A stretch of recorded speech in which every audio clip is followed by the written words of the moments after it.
That reminds me of the incidents of Abu Darda.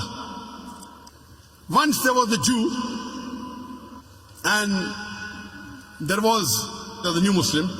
While he was building his house, while he was building the boundary of his house, his neighbor's tree was coming in between. So he could not build the boundary. So the Prophet told the neighbor that, give this tree to him, I will give you a tree in Jannah. He said no. He refused. So Abu Darda heard of this, and Abu Darda had the biggest garden of dates in Medina. The biggest and the best garden of dates in Medina. When he heard this, he went to the Prophet and told him that if I am able to get that tree, will I get that tree in Jannah? The Prophet said yes.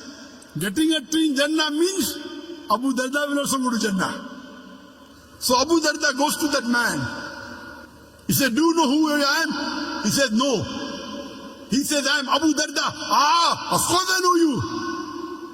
You have the best and the biggest gardens of dates in Medina.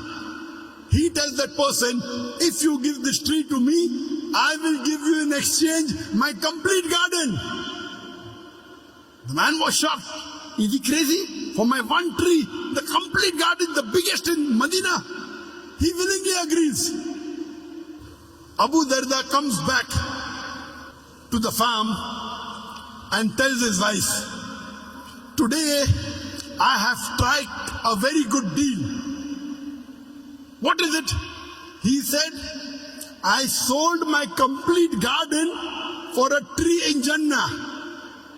And his wife replies, ah, what an excellent deal have you struck.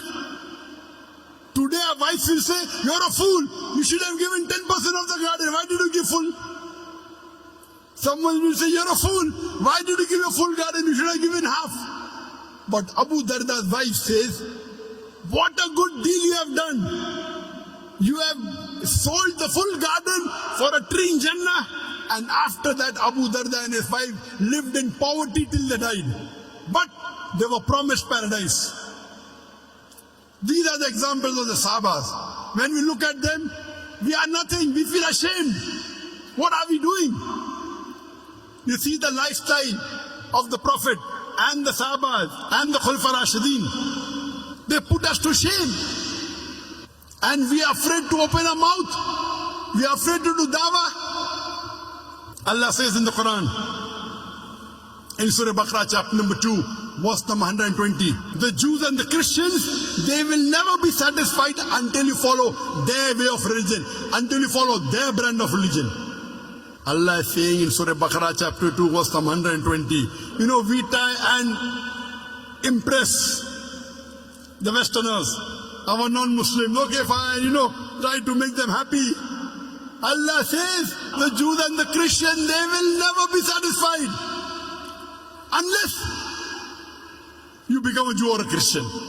You try and satisfy them, anything, they will never be satisfied until you become Jew or a Christian.